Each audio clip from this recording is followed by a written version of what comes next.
Selamat pagi Bapak Ibu Jemaat sekalian. Kita bersyukur pada pagi hari ini kita boleh diberikan kesempatan untuk boleh datang beribadah bersama.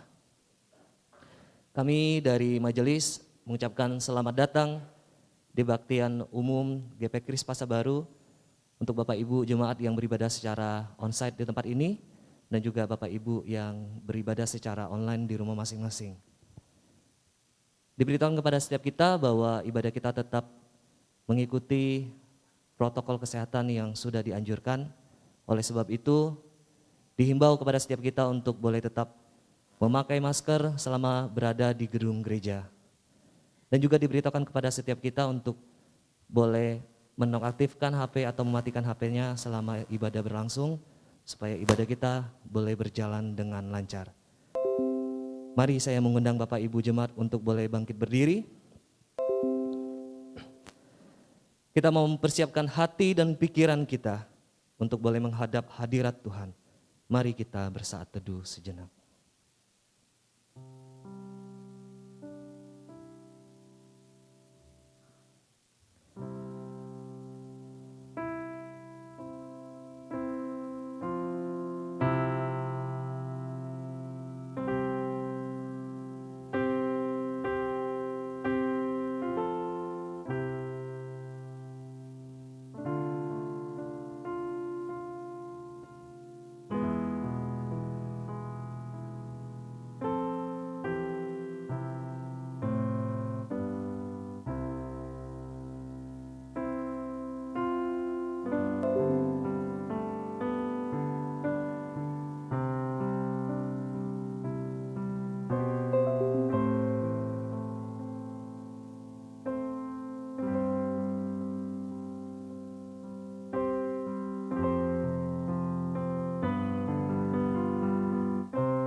Pertolongan kita ialah dari Tuhan yang telah menjadikan langit dan bumi dan yang telah memilih kita sebelum dunia dijadikan, supaya kita kudus dan tak bercacat di hadapannya.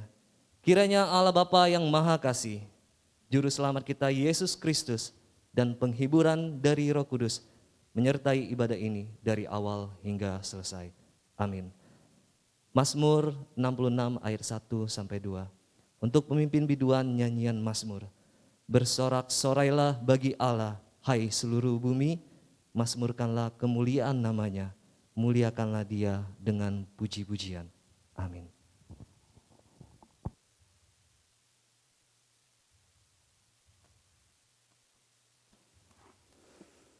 Bapak Ibu Jemaat, kita tetap berdiri.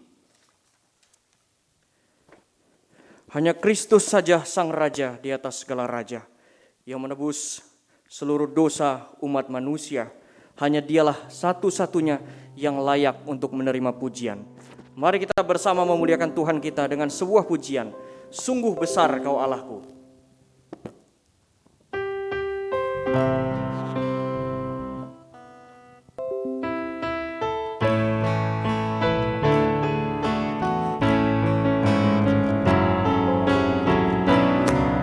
Bila kulihat bintang gemerlapan, bila kulihat bintang gemerlapan dan bunyi guru riuh ku dengar, ya Tuhanku, tak putus aku heran melihat ciptaanmu yang besar. Maka jiwaku pun memujimu, sungguh besar Kau Allahku. Maka jiwaku pun memujimu, sungguh besar Kau Allahku. Bait kedua. Ya Tuhanku, apabila ku renungkan pemberian-Mu dalam penebus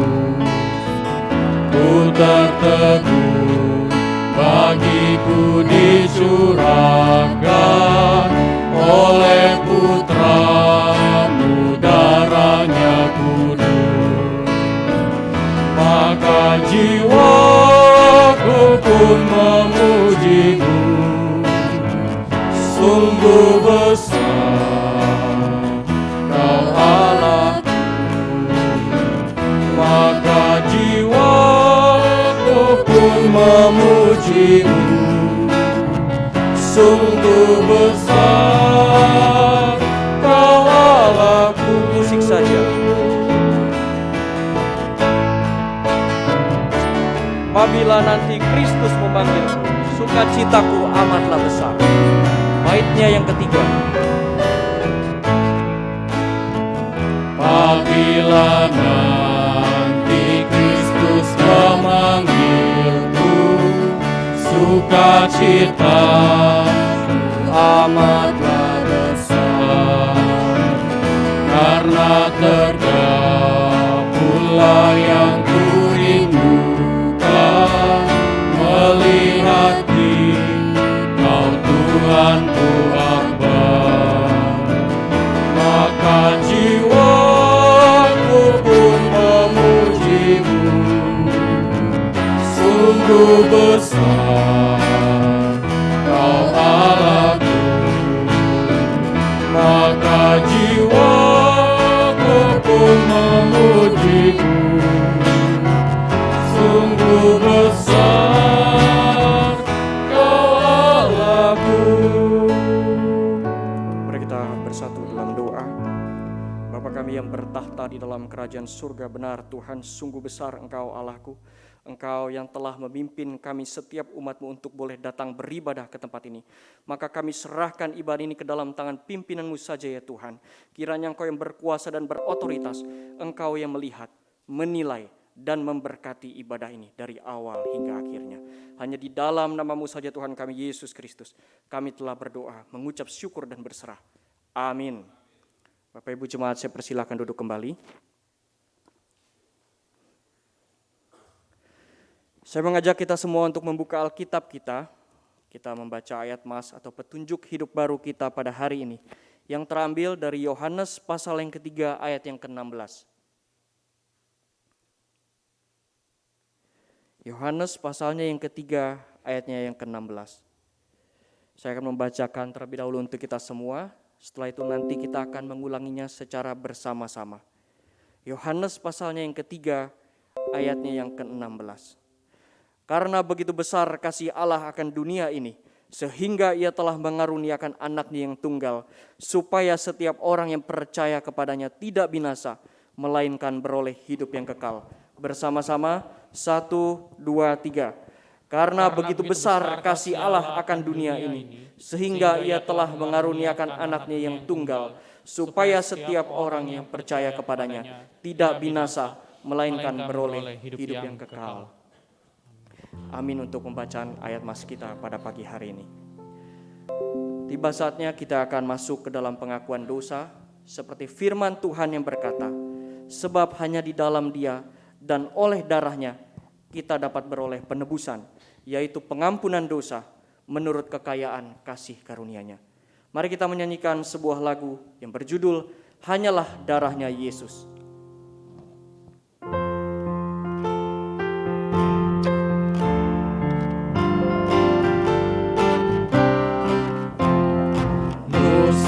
Dapat dihapus hanya oleh darah Yesus. Aku disempurnakan hanya oleh darah Yesus. Darahnya yang kudus membasuh dosaku. Tiada yang lain, hanyalah darahnya Yesus. Bait kedua. Luput dari hukuman hanya oleh darah Yesus. Yang dapat selamatkanku hanyalah darahnya Yesus.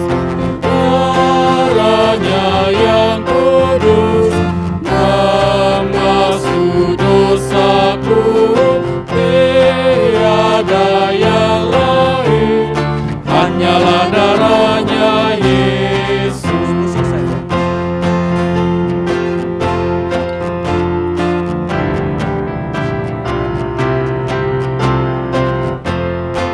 dosaku diampuni hanya oleh darah Yesus. Baitnya yang ketiga. Dosaku diampuni hanya oleh darah Yesus. Tutur dan perbuatanku hanya oleh darah Yesus.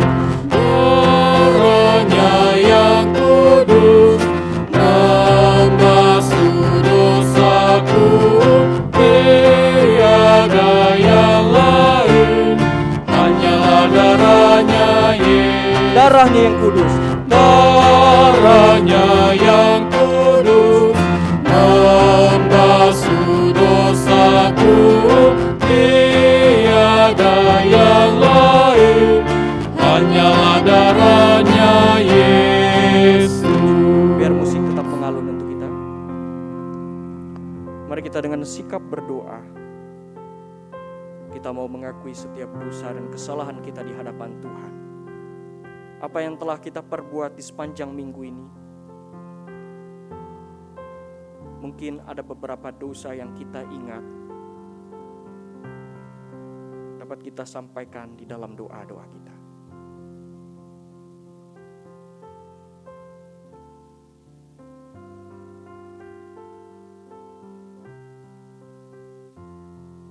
Tuhan, tentu kami tidak luput daripada dosa. Kami seorang yang terbatas. Karena kami bukan harus merendahkan diri. Sebetulnya kami sudah rendah adanya di hadapan Kau. Betapa kami tidak layak untuk memohonkan pengampunan ini kepadamu Tuhan. Tetapi Engkau Kristus sendiri yang telah memberikan nyawamu, sehingga kami dapat terluput, terbebas daripada dosa. Terima kasih untuk karya agung-Mu ya Tuhan. Maka biarlah kami pun dapat hidup berkemenangan karena Engkau telah bangkit untuk setiap kami umat-Mu. Terima kasih Tuhan, kami menyerahkan hidup kami ini, pengampunan dosa kami, ke dalam tangan pimpinan-Mu saja. Hanya dalam nama-Mu saja Tuhan kami Yesus Kristus, kami telah berdoa. Amin. Kembali saya mengajak kita untuk membuka Alkitab kita. Kita mau membaca ayat Alkitab bertanggapan pada pagi hari ini yang terambil dari Kisah Para Rasul. Kisah Para Rasul pasalnya yang keempat, ayat yang ke-7 sampai yang ke-12. Kisah Para Rasul pasal yang keempat, ayatnya yang ke-7 sampai yang ke-12. Bapak Ibu Jemaat, saya akan membacakan ayatnya yang ke-7, Bapak Ibu kemudian menyambutnya membaca ayat yang ke-8. Begitu seterusnya kita bacakan secara bergantian sampai di ayat yang ke-12. Kisah Para Rasul pasal yang keempat, ayat yang ke-7 sampai yang ke-12. Ayat 7. Lalu Petrus dan Yohanes dihadapkan kepada sidang itu dan mulai diperiksa dengan pertanyaan ini.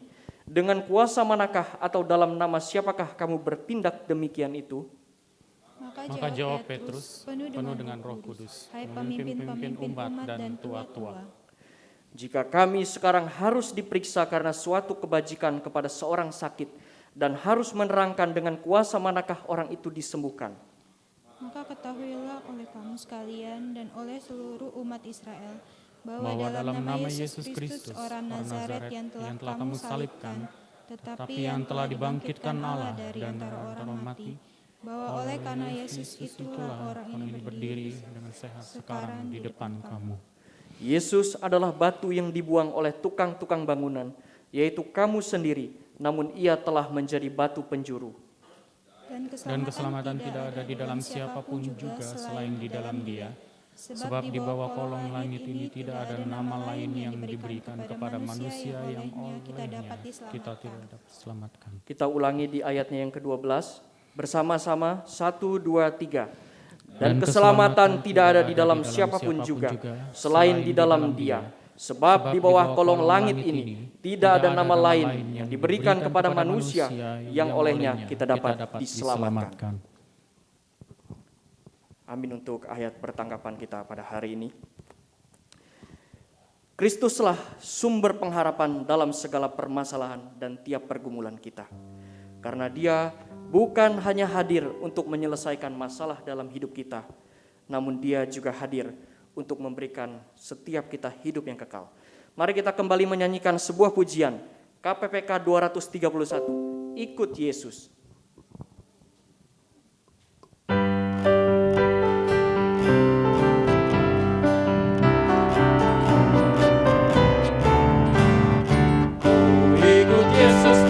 Jalan yang datar, bunga lebat atau sumber air yang sejuk.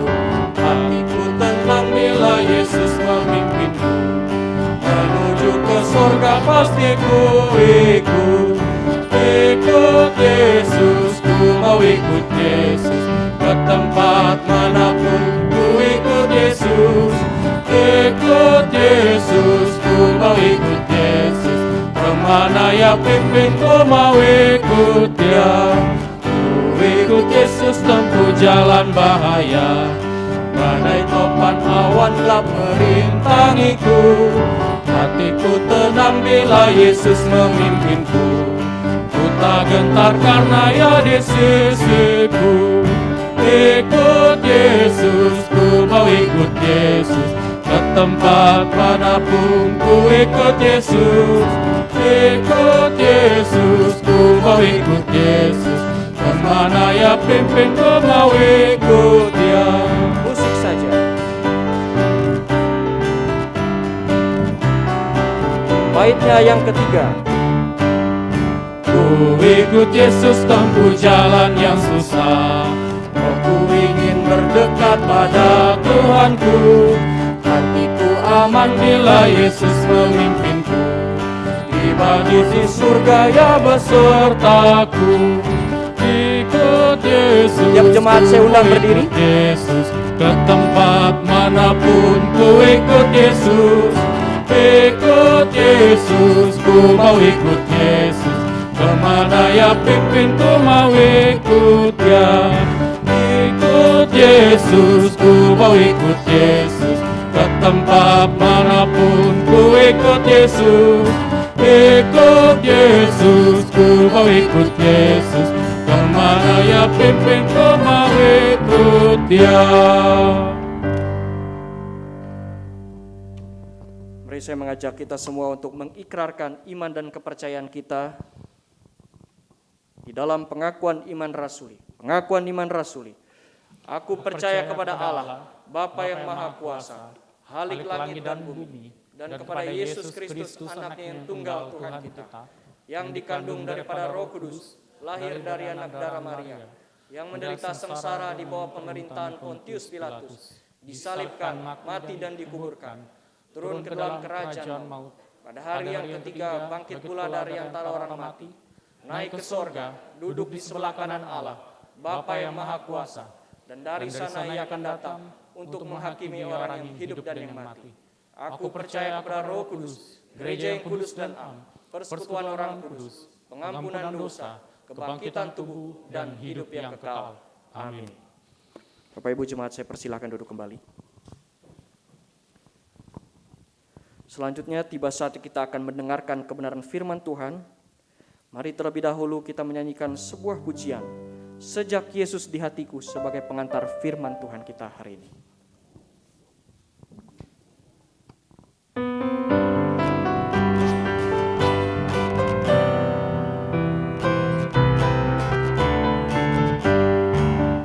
Hidupku ada perubahan yang ajaib sejak Yesus di hatiku. Jiwaku rindu pencerahan terangnya sejak Yesus di hatiku. Sejak Yesus di hatiku. Sejak Yesus di hatiku. Bagai gelora ombak hatiku senanglah sejak Yesus di hatiku. Bait kedua. Ku takkan berjalan ke tempat yang sesat sejak Yesus di hatiku. Meski banyak dosa namun Ia sucikan sejak Yesus di hatiku, sejak Yesus di hatiku, sejak Yesus di hatiku. Bagai gelora ombak hatiku senanglah sejak Yesus di hatiku. Musik saja.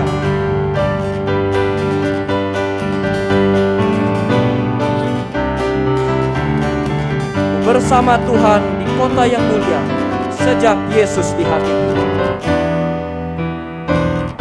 Bait yang ketiga. Bersama Tuhan di kota yang mulia sejak Yesus di hatiku.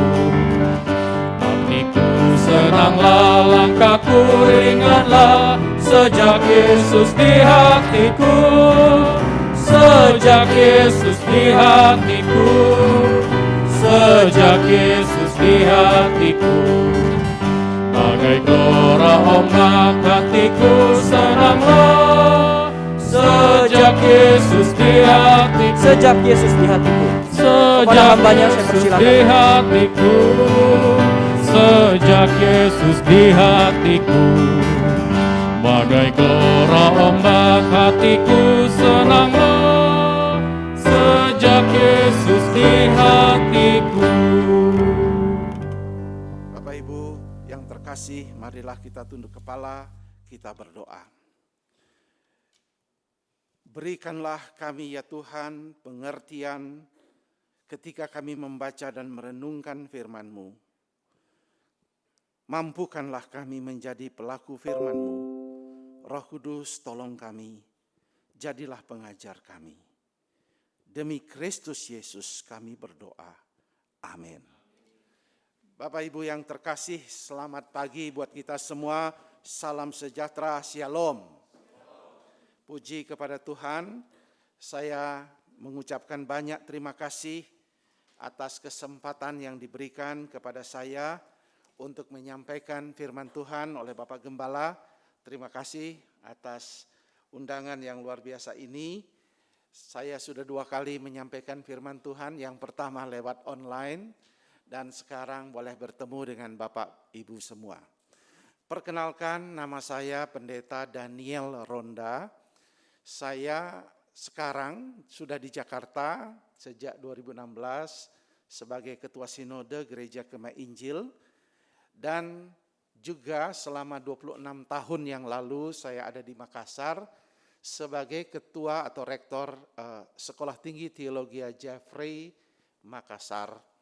Jeffrey, Bapak Ibu tahu, Pendeta Jeffrey adalah juga pendiri CFMU yang kemudian menjadi GP Kris, karena beliau selama 32 tahun di Guangxi, Wuzhou, Guangxi, Provinsi Guangxi, mendirikan pelayanan, membangun pelayanan di sana, dan mereka ingin menjangkau Asia Tenggara, oleh kemudian mendirikan CFMU untuk menjangkau orang-orang Tionghoa yang ada di Indonesia. Tapi beliau sendiri akhirnya datang ke Indonesia juga untuk menjangkau orang Dayak, orang Papua, orang Indonesia yang lainnya, sehingga dia mendirikan Sinode Gereja Kemah Injil. Jadi kita masih satu bapak dan satu rumpun di dalam pelayanan. Senang boleh berjumpa setelah saya tiba di sini. Mungkin waktu itu kita ketemu di Belitung, Pak ya. Waktu ulang tahun CFMU saya menyampaikan khotbah bersama Bapak Beni Solihin, dan saya senang boleh, ternyata Ahok dan mamanya dulu orang GP Kris ya. Saya harap dia ada di sini, tapi tidak ada lagi di sini ya. Tapi saya senang karena sejak dari dia jadi gubernur, jadi bersih sungai-sungai di samping rumah saya di Keramat. Setelah dia pergi kotor lagi, sekarang bersih lagi. Puji Tuhan. Bapak Ibu yang terkasih, bulan Oktober ini saya datang dengan istri, jangan sampai saya lupa memperkenalkan istri saya, ada di sana, dan kami punya 2 anak, dan anak kami sudah bekerja dua-duanya. Jadi saat ini masih menunggu bulan depan akan menikah ya, jadi kami sudah akan kehilangan anak-anak, emptiness ya, sarang burung itu hilang sudah semua, anak-anak pergi semua, tinggal kami berdua saja. Bapak Ibu yang terkasih, bulan Oktober adalah bulan yang kita rayakan sebagai bulan reformasi, 31 Oktober 1517, Bapak Martin Luther mendeklarasikan suatu pernyataan di pintu gerbang Wittenberg di Jerman untuk meluruskan ajaran yang sudah begitu jauh menyimpang dari kekristenan yang sejati. Dan hari ini kita mau menghayati, mengingat kembali, merefleksikan kembali tentang apa yang terjadi pada waktu itu ketika ajaran pemulihan itu dikembalikan oleh Bapak Martin Luther. Secara khusus kita akan membahas tema Solus Christus atau hanya Kristus, Christ alone, hanya Kristus. Nah, Bapak Ibu, sebelum saya akan menguraikannya, mari kita membuka Alkitab dalam Filipi pasal 3, ayat yang ke-7 sampai ayat yang ke-11. Demikianlah firman Tuhan, Filipi pasal 3, ayat 7 sampai 11. Tetapi, apa yang dahulu merupakan keuntungan bagiku, sekarang kuanggap rugi karena Kristus. Ayat 8. Malahan segala sesuatu yang kuanggap rugi karena pengenalan akan Kristus Yesus, Tuhanku, lebih mulia daripada semuanya itu. Oleh karena Dialah aku telah melepaskan semuanya itu dan menganggapnya sampah, supaya aku memperoleh Kristus dan berada dalam Dia, bukan dengan kebenaranku sendiri karena menaati hukum Taurat, melainkan dengan kebenaran karena kepercayaan kepada Kristus, yaitu kebenaran yang Allah anugerahkan berdasarkan kepercayaan. Yang ku kehendaki ialah mengenal Dia dan kuasa kebangkitannya dan persekutuan dalam penderitaannya, di mana aku menjadi serupa dengan Dia dalam kematiannya, supaya aku akhirnya beroleh kebangkitan dari antara orang mati. Bapak Ibu yang terkasih, tema untuk mengingat peristiwa reformasi itu adalah Solus Christus, Christ alone, hanya Kristus. Dan tentu doktrin ini saling terkait dengan pernyataan Bapak Martin Luther, sola gratia, yaitu hanya oleh anugerah. Sola fide, hanya oleh iman kita percaya kepada Kristus. Sola scriptura, hanya oleh Alkitab, firman Allah menjadi sumber kita. Dan tentu semuanya pada puncaknya menjadi soli deo gloria, segala kemuliaan bagi Tuhan. Mengapa ini menjadi penting bagi kita orang Kristen?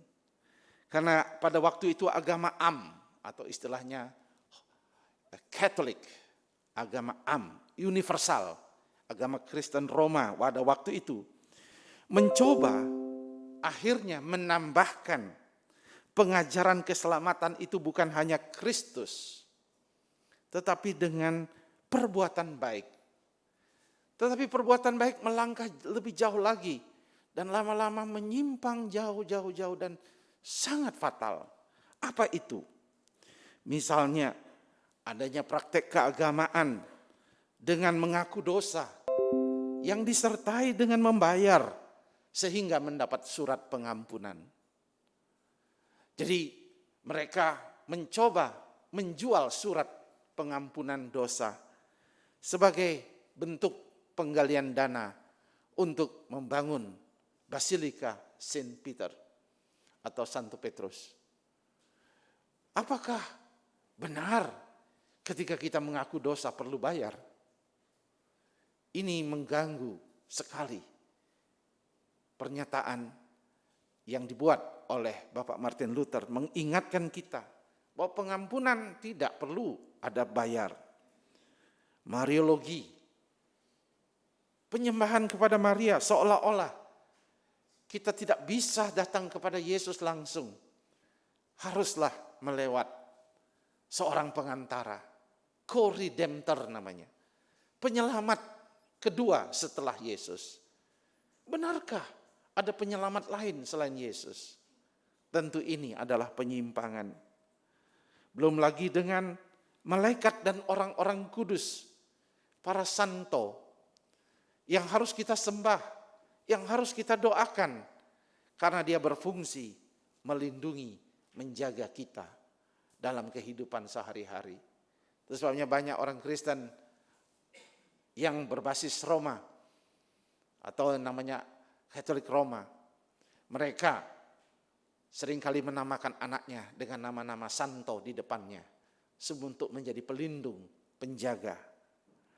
Belum lagi kepausan yang punya kuasa untuk menyelamatkan, di mana titahnya, wibawanya setara dengan Alkitab. Istilahnya magisterium. Dia disejajarkan dengan Alkitab. Jadi pernyataan dia dan Alkitab itu sejajar, sama tingginya, sama derajatnya, sama wibawanya. Belum lagi tradisi-tradisi yang ada dianggap sama dengan Alkitab. Dan tentu ada lain lagi, tapi saya hanya nambahkan satu lagi, purgatori. Ketika orang meninggal tidak langsung ke sorga, tapi ada tempat sementara. Dan tugas orang Kristen, keluarganya, saudaranya yang masih hidup untuk mendoakan. Sampai pada akhirnya dia melenting ke sorga jiwanya. Karena dia harus melewati proses penyesuaian dulu. Karena terlalu banyak mungkin kesalahan dan dosa-dosanya. Sehingga perlu diproses di purgatori. Begitulah penyimpangan-penyimpangan ini terjadi. Saya harap Bapak Ibu tidak salah mengerti. Kita harus mengasihi saudara kita, agama Katolik itu. Tapi saya hanya ingin menjelaskan hal yang terjadi pada waktu itu, di abad ke-16 tentang penyimpangan. Nah, mengapa kita harus mengingat ini? Karena ketika Bapak Martin Luther meluruskannya, kita ingat bahwa keselamatan itu hanya melalui Kristus saja. Tidak ada jalan lain. Tidak dengan cara-cara yang lainnya. Itulah yang ingin diingatkan.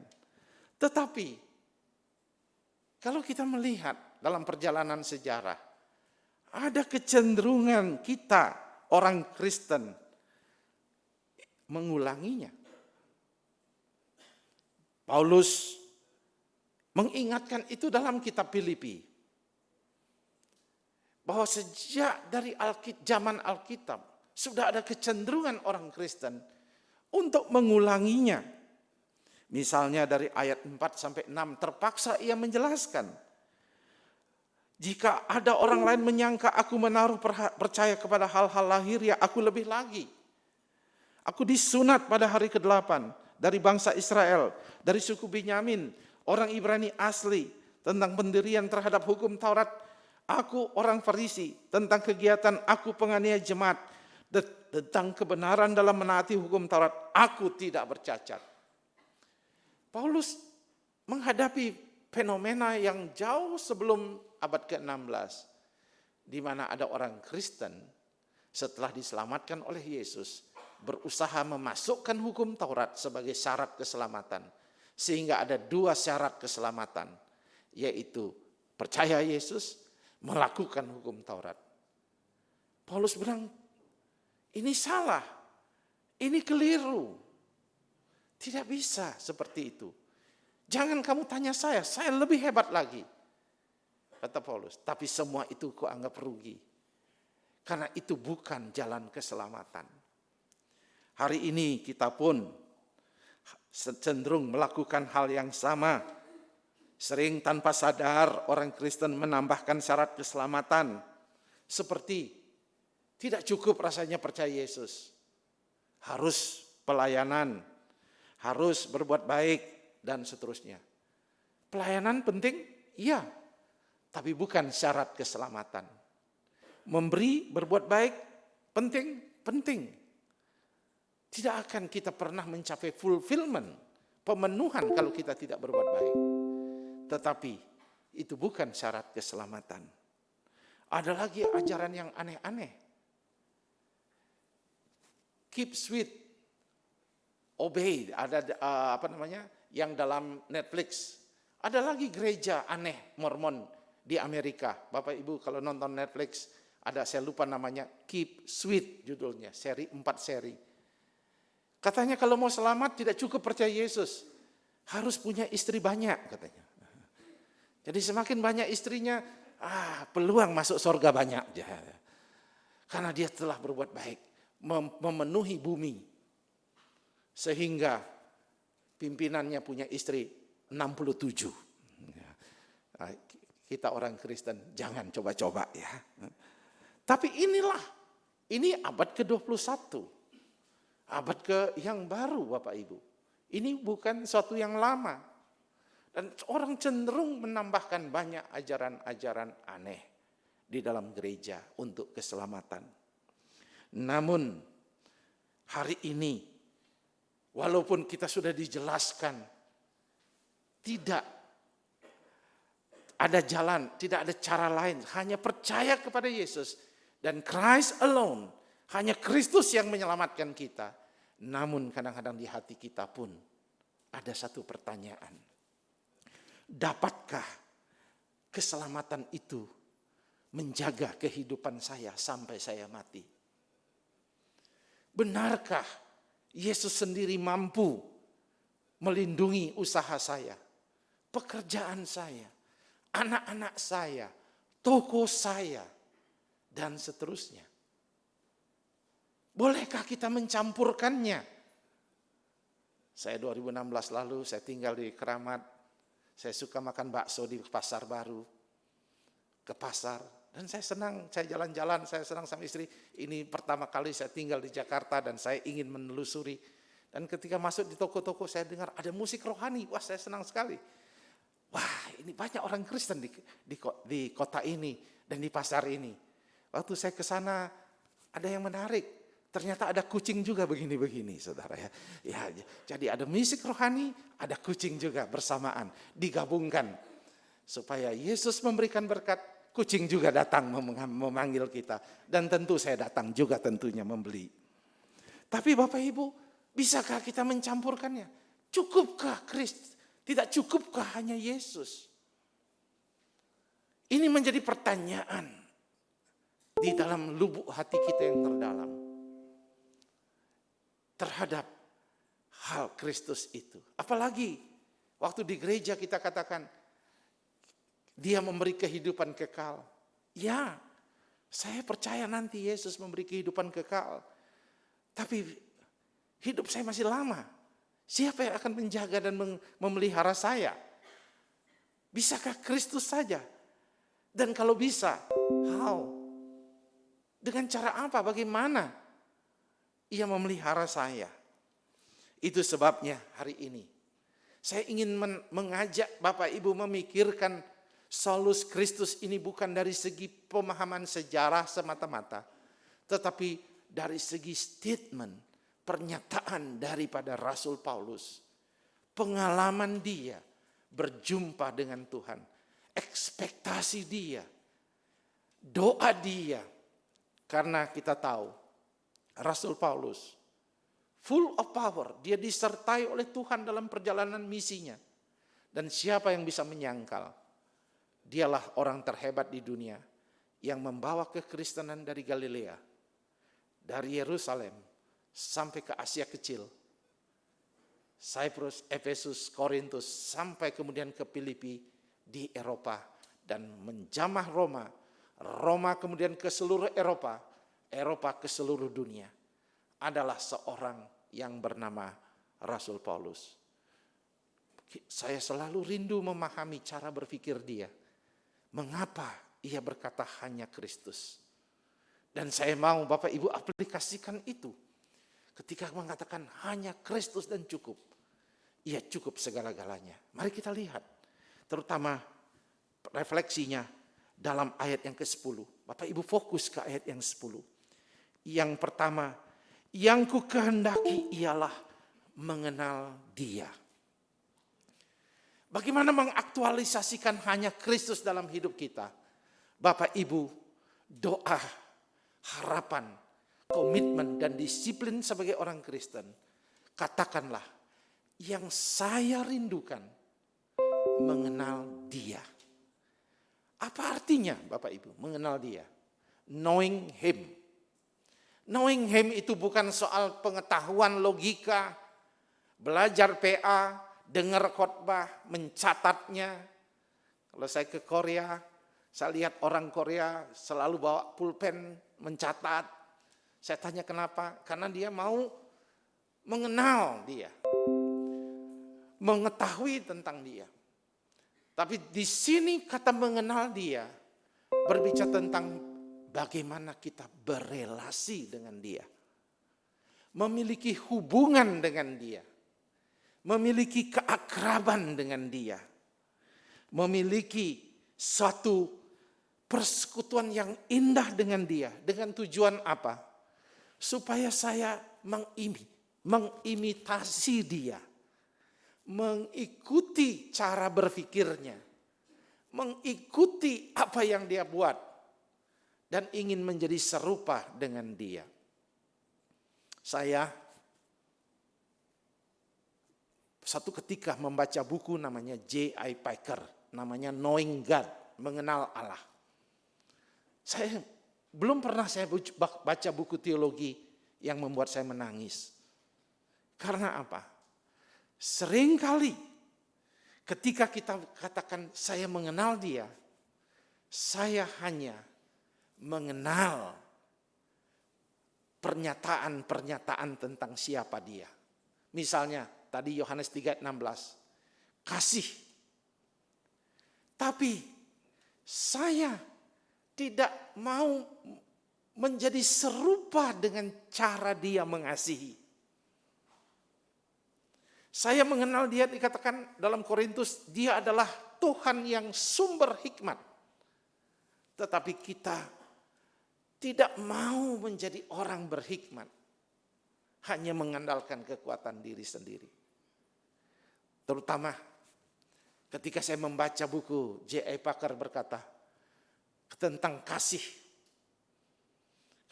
Apa yang terjadi membuat saya terharu. Karena ketika kita diampuni dosa kita oleh Kristus, oleh kasih-Nya, cenderung kita menjadi orang Kristen balkoni. Bukan balkoni ini ya, ini balkoni itu di atas Bapak Ibu. Balkoni itu dia merasa sudah diampuni, lalu hari Minggu dia naik di atas, dan dia mulai mengamati orang Kristen yang di bawah. Ini hanya contoh saja Bapak Ibu ya, ini bukan yang di atas. Lalu dia berkata, oh itu dia berbuat dosa, itu dia berbuat dosa. Oh dia ke sana tadi malam, oh dia ke sana, oh dia ke sana. Saya dipukul. Kenapa? Seringkali kita sebagai pendeta, hamba Tuhan, sebagai dosen, saya tidak pernah merasa berbelas kasihan seperti Yesus ketika ada murid saya gagal dalam kehidupannya. Saya berkata, Tuhan ampuni saya.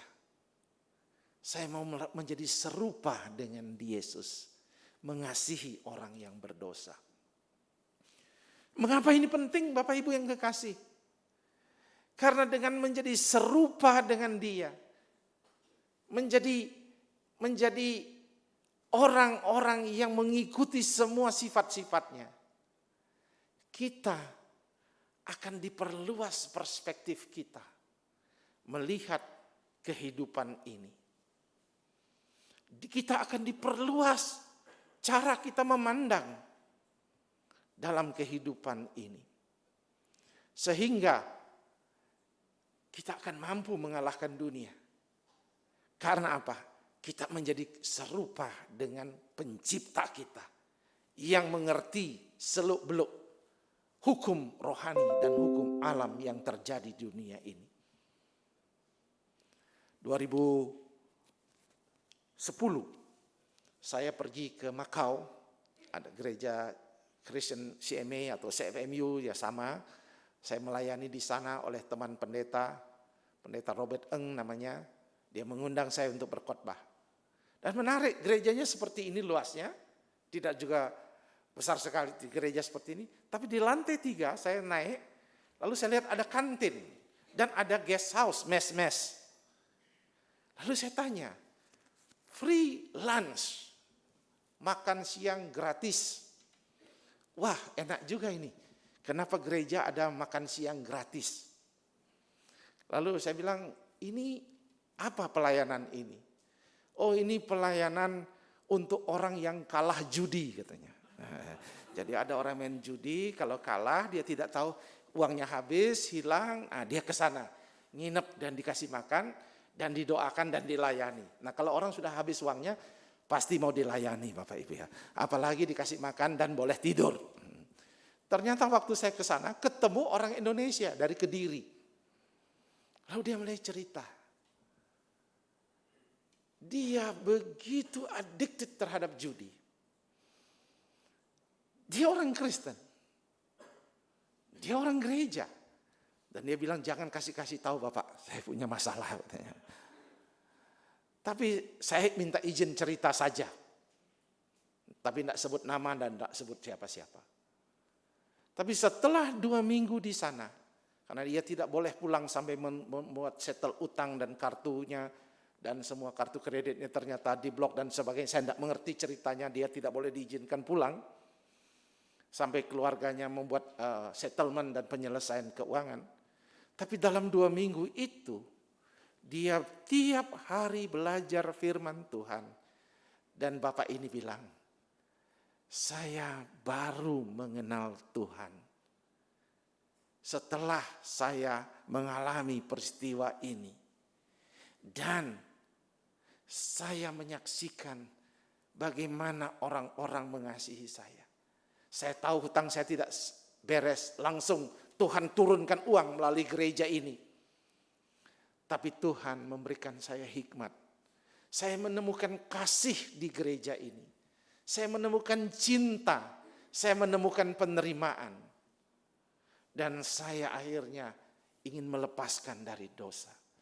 Ternyata 2 minggu itu membuat dia menerima Yesus kembali sebagai Tuhannya. Dan dia menemukan damai sejahtera. Dan tentu dia di terapi addicted terhadap gambling itu. Dan saya mendengar dari pendeta Robert Eng sebelum pandemi. Dia mengatakan hari ini dia telah dipulihkan. Dan dia telah kembali ke Indonesia. Setelah saya pulang dia juga kembali pulang. Tapi kontak pelayanan masih ada. Mengenal dia. Berbicara tentang bagaimana orang yang tidak ada jalan keluar. Keluarganya sudah marah, istrinya mengamuk, mengancam dan sebagainya. Tapi di tengah-tengah itu, ketika dia berkehendak mengenal Yesus, dia menemukan Yesus, sifat-sifat Yesus. Mungkin dia berpikir, kalau saya di gereja, saya akan dibayarkan utang judi saya. Enggak. Tapi dia menemukan Tuhan di atas segala harta dan kekayaan uang itu.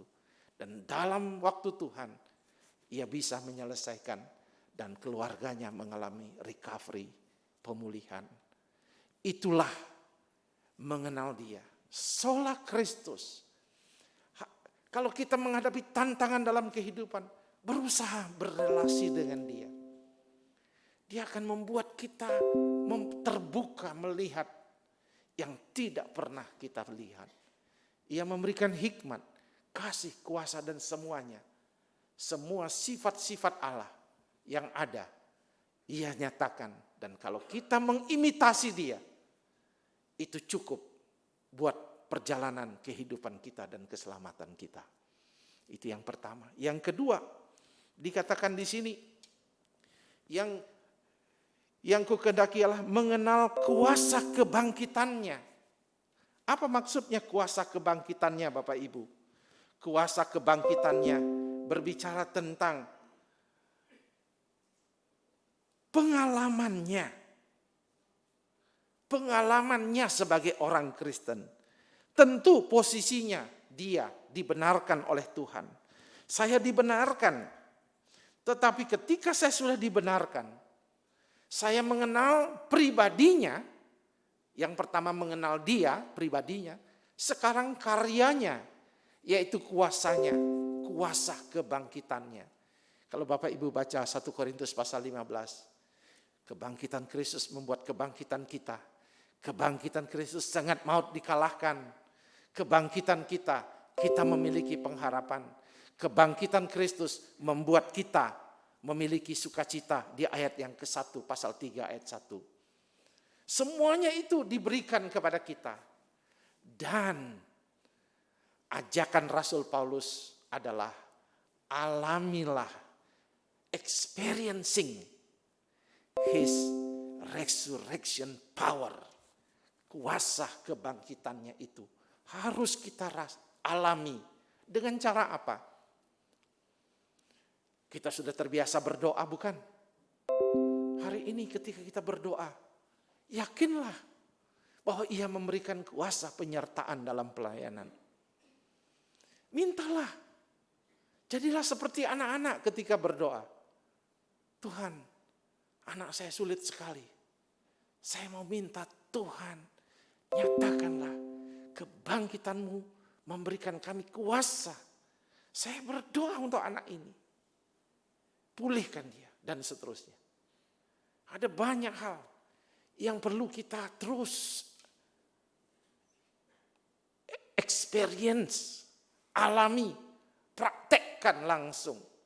Bukan hanya kita sekedar memahaminya. Praktekkan.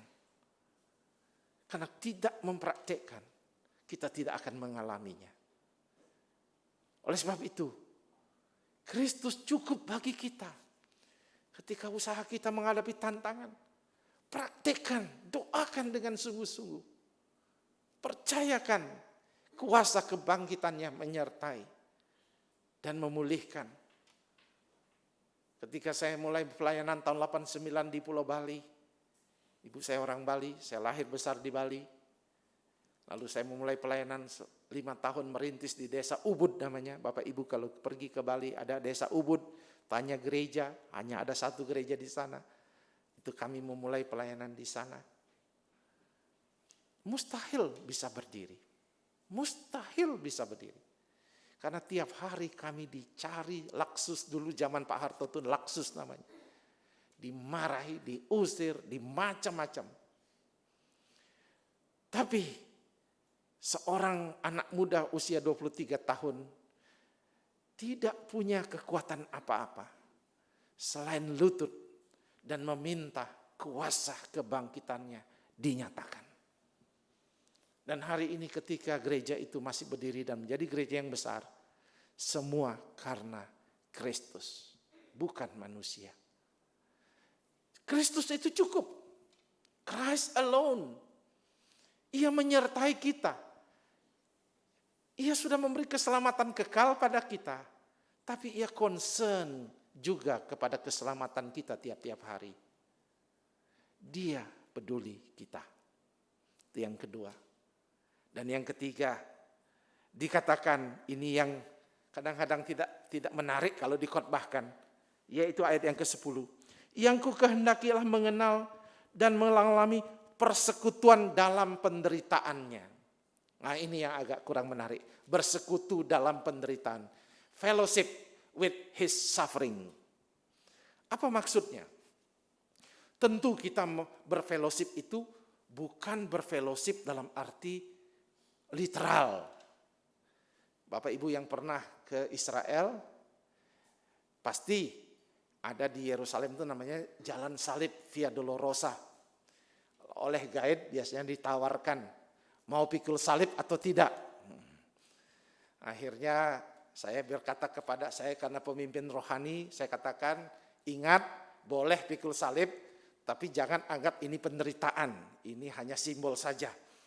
Jadi ada teman yang pikul salib, tapi ada yang nakal juga, dia bawa kayu, dia pukul-pukul ya. Orang itu sampai jalan sampai ke sana. Via Dolorosa, jalan salib itu ya.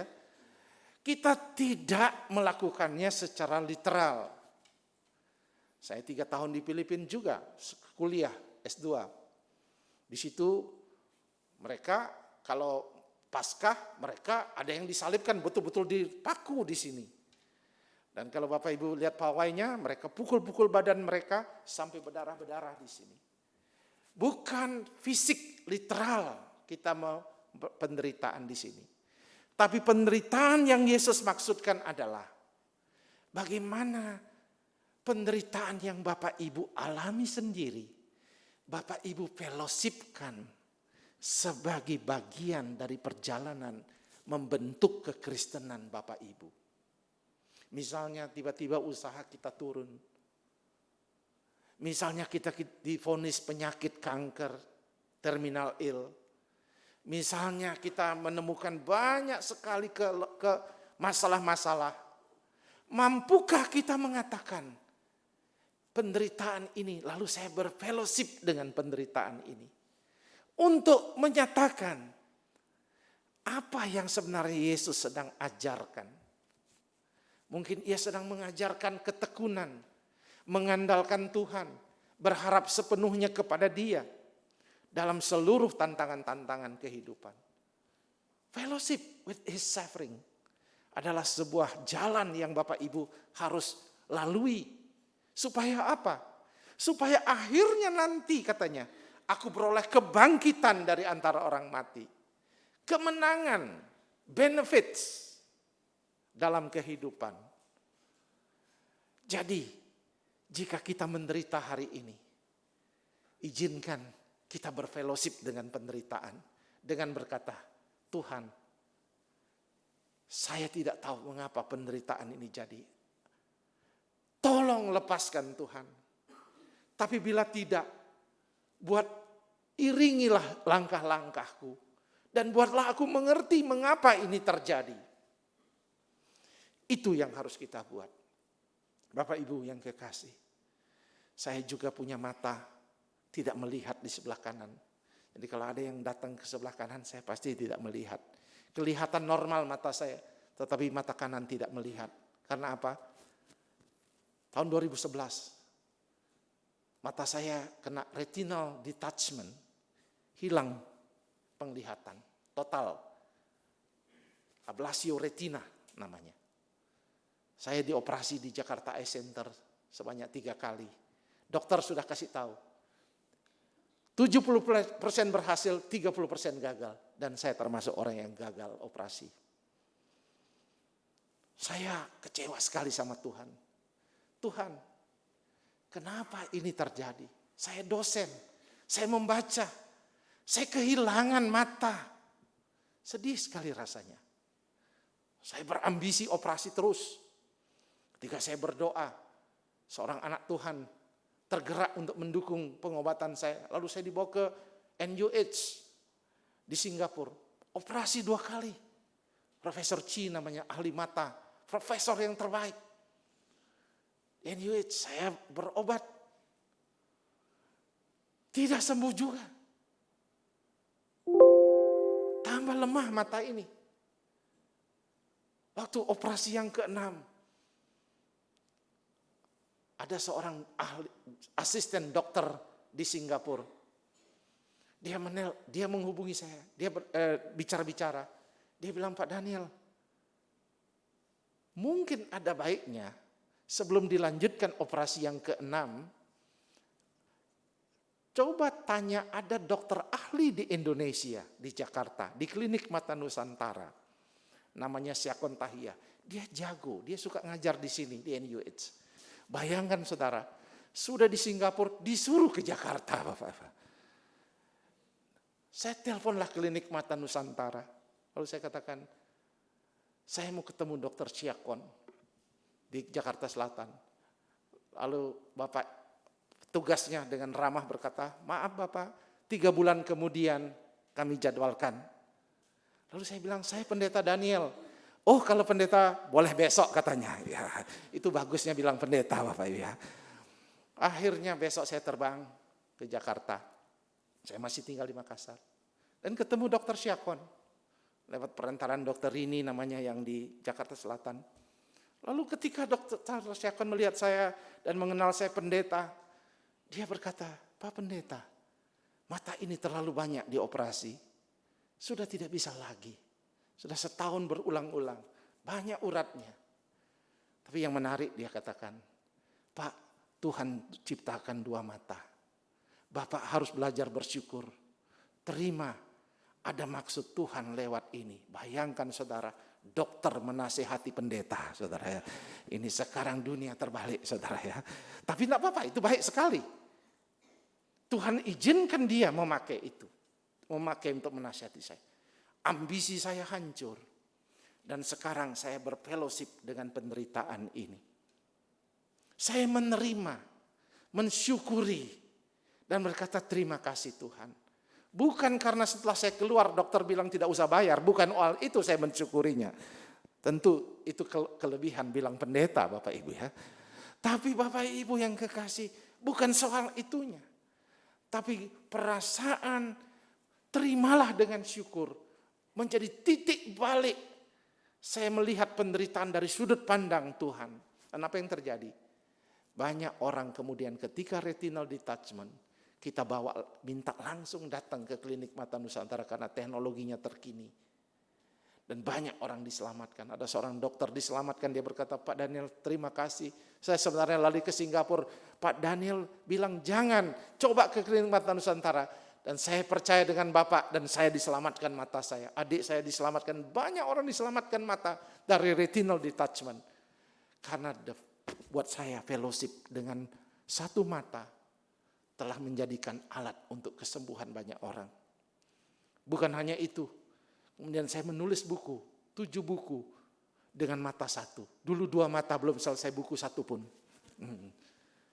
Artinya tetap Tuhan membuat efektif. Ini hanya pengalaman sederhana untuk mengatakan kepada Bapak Ibu bahwa penderitaan Bapak Ibu harus dilihat dari cara salib Kristus. Tuhan begitu luar biasa memikul salib sampai ke Kalvari. Untuk mengajarkan kepada kita, sebagaimana Paulus mengajarkan, hayatilah itu sebagian pembentukan. Sehingga dalam Filipi pasal 2 ayat 5-11. Kemudian Tuhan akan mengaruniakan kepadanya nama di atas segala nama. Bukankah di balik jalan salib itu ada kemuliaan yang Tuhan sedang siapkan? That's Christ alone. Itu hanya terjadi jika kita percaya Yesus saja cukup. Sebagai akhir dari khotbah ini, saya mau menantang Bapak Ibu saudara-saudara yang kekasih untuk merefleksikan bahwa keselamatan di dalam Kristus itu menyeluruh. Keselamatan hidup kekal, itu yang paling utama. Tetapi pemeliharaan keluarga, pemeliharaan kehidupan, keselamatan pada hari ini cukup hanya Kristus. Karyanya telah memberikan kuasa kebangkitan dan kemenangan dan membiarkan kita melewati penderitaan jalan salib itu sebagai pembentukan kita menjadi semakin serupa dengan Dia.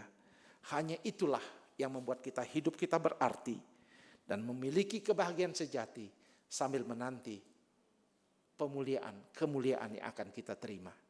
Tuhan menyertai kita. Bapa, kuatkan umat-Mu.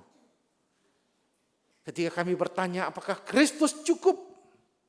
Iya, kami yakin kecukupan itu. Sebagaimana Bapak Reformasi yakin, kami pun yakin. Tolong kami Tuhan, mungkin ada tantangan dalam kehidupan kami. Ada pergumulan dalam kehidupan kami. Tuhan tolong kami. Mampukan kami dan kuatkan kami. Apapun, masalah keluarga, kesehatan, ekonomi, tantangan-tantangan pergumulan, ingatkan kami. Ketika harus kami lalui dengan jalan salib, bersamalah dengan kami Tuhan. Hanya dengan Engkau kami menjadi orang-orang yang mampu menghadapinya.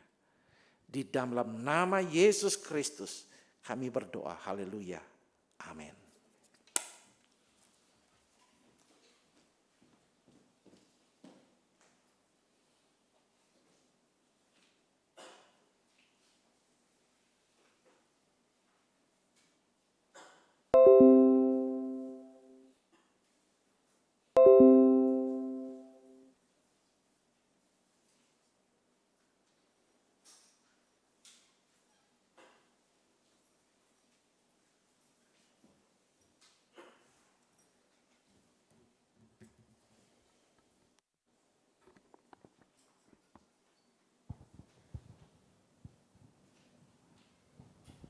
Selamat siang Bapak Ibu Jemaat.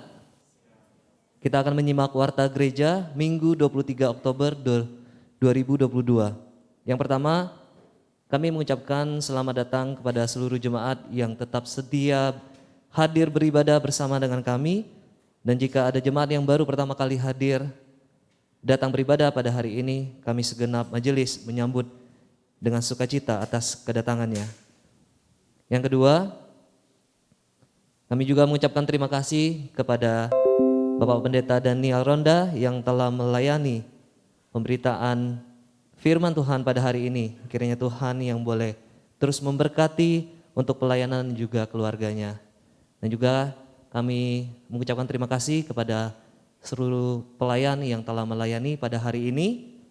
Yang ketiga, diberitahukan juga kepada seluruh jemaat bahwa mulai bulan November ibadah akan dilaksanakan 2 kali. Jadi KU1 akan kembali diadakan di bulan November. Dengan jamnya KU1 dilaksanakan pada jam 7.30. Sedangkan KU2 dilaksanakan pada jam 10. Mohon perhatian seluruh jemaat. Yang keempat, pada tanggal 30 Oktober akan dilaksanakan penyuluhan kesehatan tentang sosialisasi kanker oleh Yayasan Pemerhati Kanker Indonesia. Bagi jemaat yang mau mengikuti penyuluhan ini, mohon dapat mendaftarkan diri melalui link yang telah dibagikan. Penyuluhan akan dimulai pada jam 12. Nah, ini posternya ya Bapak Ibu Jemaat. Selanjutnya,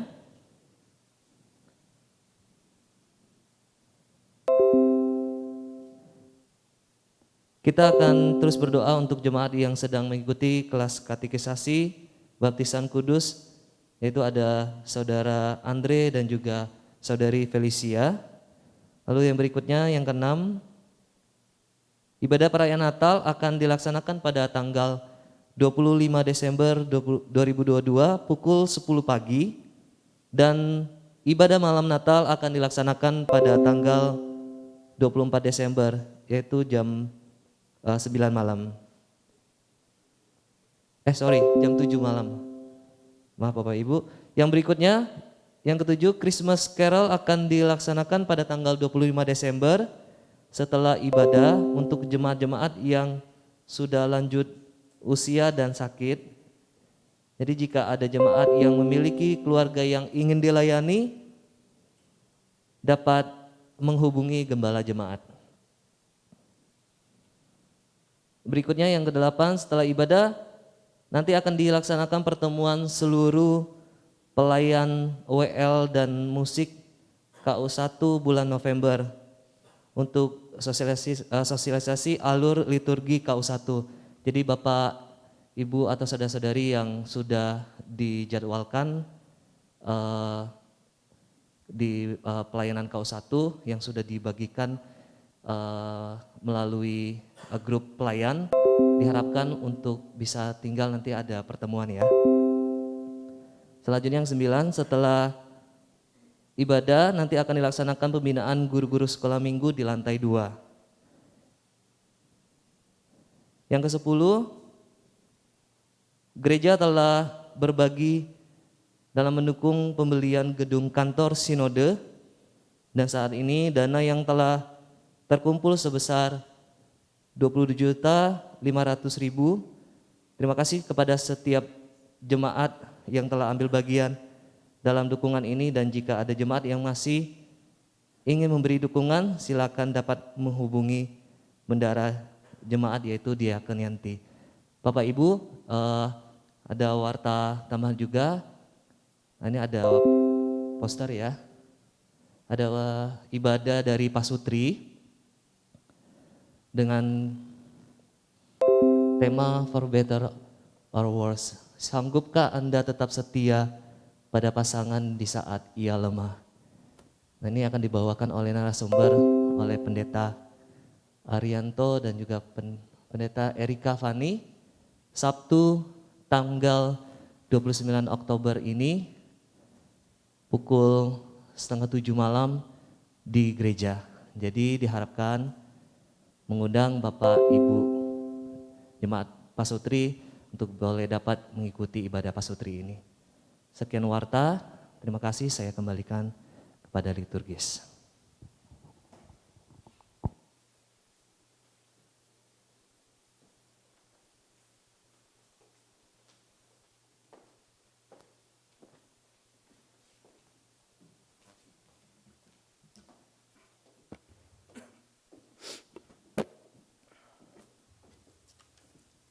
Terima kasih kepada Bapak Diakon Vindi yang telah menyampaikan warta jemaat.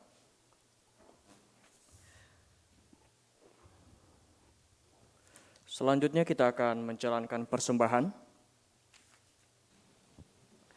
Saudara-saudari yang terkasih, marilah kita memberi persembahan dengan rela hati, dengan mengingat firman Tuhan berkata, hendaklah masing-masing memberikan menurut kerelaan hatinya, jangan dengan sedih atau karena paksaan, sebab Allah mengasihi orang yang memberi dengan sukacita, dan Allah sanggup melimpahkan segala kasih karunia kepadamu, supaya kamu senantiasa berkecukupan di dalam segala sesuatu, dan malah berlebihan dalam berbagai kebajikan. Kita menyanyikan lagu dari KPPK 319, Tak Hentinya Kupuji Dia, sebagai pengantar persembahan.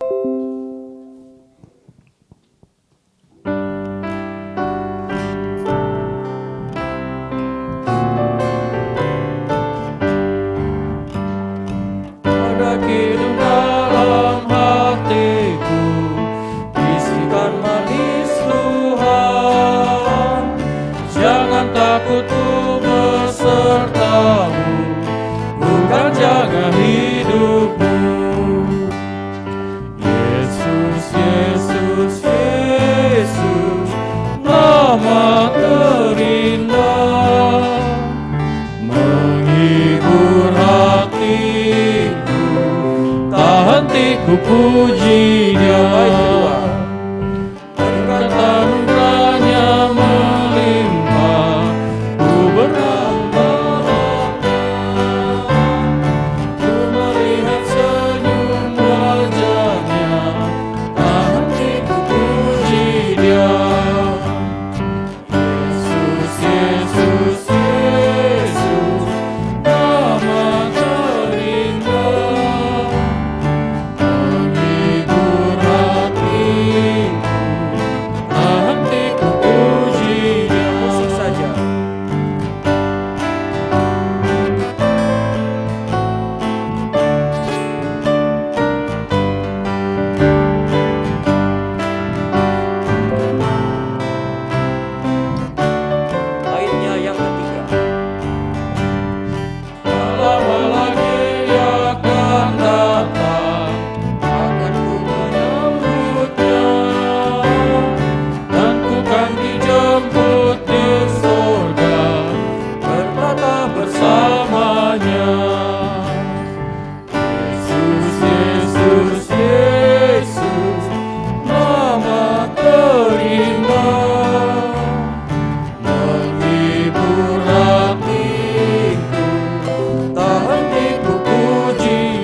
baitnya yang ketiga. lama lagi akan datang. Bapak Ibu Jemaat, saya persilakan bagi berdiri.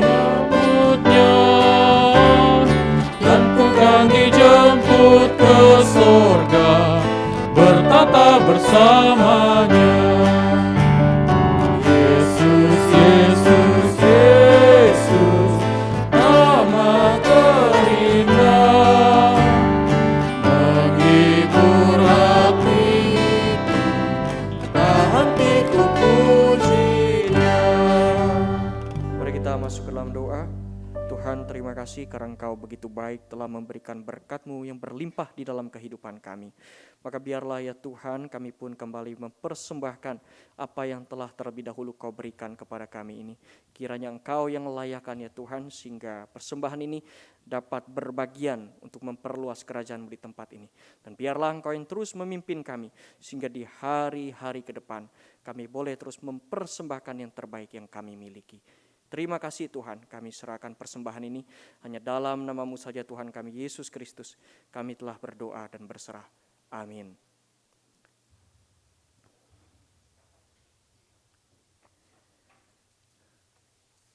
Kita tetap berdiri. Mari kita bersama-sama membacakan visi dan misi gereja Tuhan di tempat ini. Visi gereja, gereja yang dipimpin oleh Roh.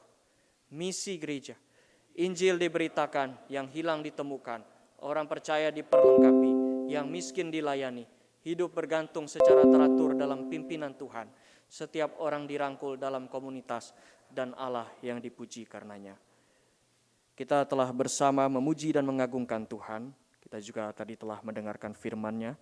Maka sekarang tiba waktunya kita akan mengakhiri ibadah ini dengan terlebih dahulu menyanyikan doksologi. Setelah itu doa berkat akan disampaikan oleh Bapak Gembala Jemaat.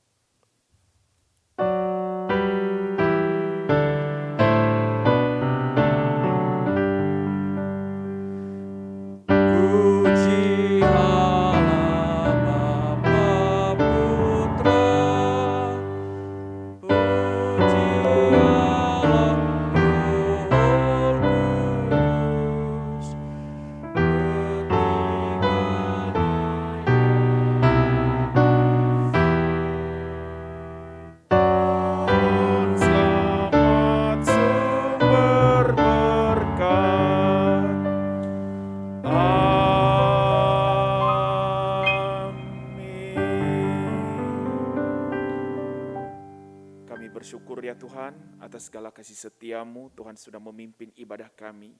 Kami bersyukur untuk hamba-Mu yang telah Engkau utus di tengah-tengah kami boleh memberitakan firman-Mu bagi kami. Kiranya Tuhan memberkati baik pelayanan dan keluarganya.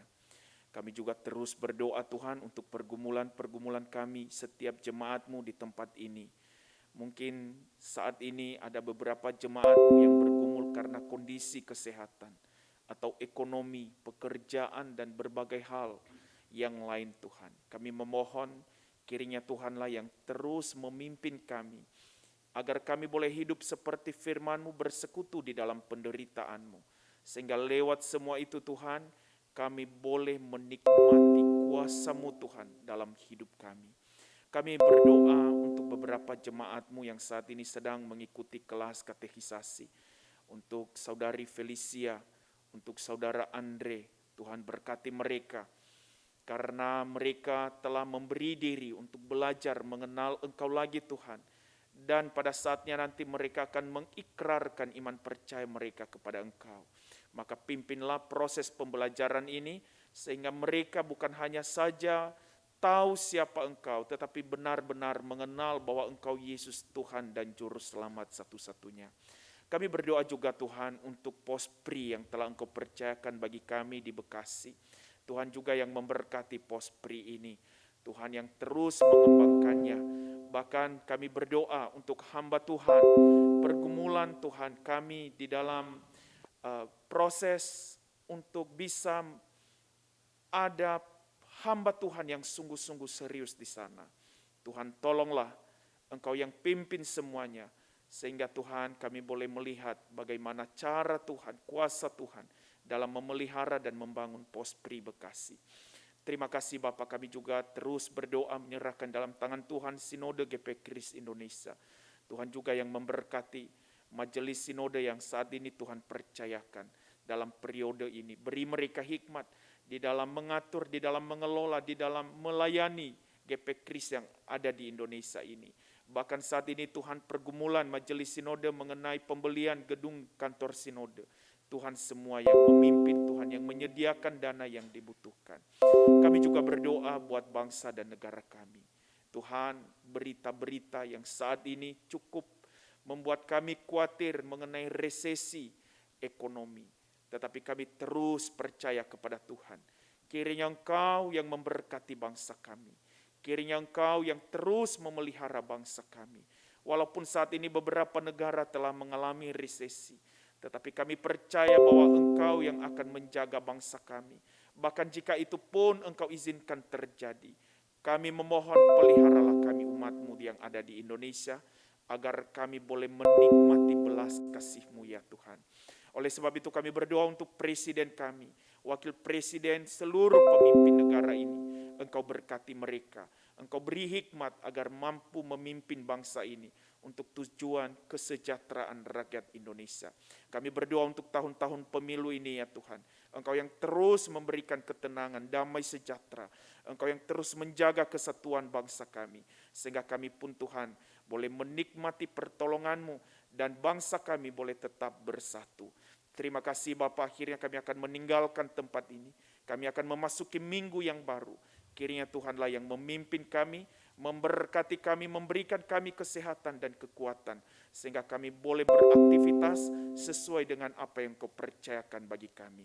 Inilah doa kami Tuhan. Di dalam nama-Mu Tuhan kami Yesus Kristus kami berdoa. Dan yang telah mengajar kami berdoa demikian. Bapa kami yang di surga, dikuduskanlah nama-Mu, datanglah kerajaan-Mu, jadilah kehendak-Mu. Di bumi seperti di surga, berikanlah kami pada hari ini makanan kami yang secukupnya. Dan ampunilah kami akan kesalahan kami, seperti kami juga mengampuni orang bersalah kepada kami. Dan janganlah membawa kami ke dalam pencobaan, tetapi lepaskanlah kami daripada yang jahat. Karena Engkau yang mempunyai kerajaan dan kuasa dan kemuliaan sampai selama-lamanya. Amin. Saudara-saudari yang dikasihi oleh Tuhan, pulanglah. Arahkanlah hatimu kepadanya, karena Ia sumber segala berkat, berkenan memberkati engkau. Tuhan memberkati engkau dan melindungi engkau. Tuhan menyinari engkau dengan wajah-Nya dan memberi engkau kasih karunia. Tuhan menghadapkan wajah-Nya kepadamu dan memberi engkau damai sejahtera, sekarang sampai selama-lamanya. Amin.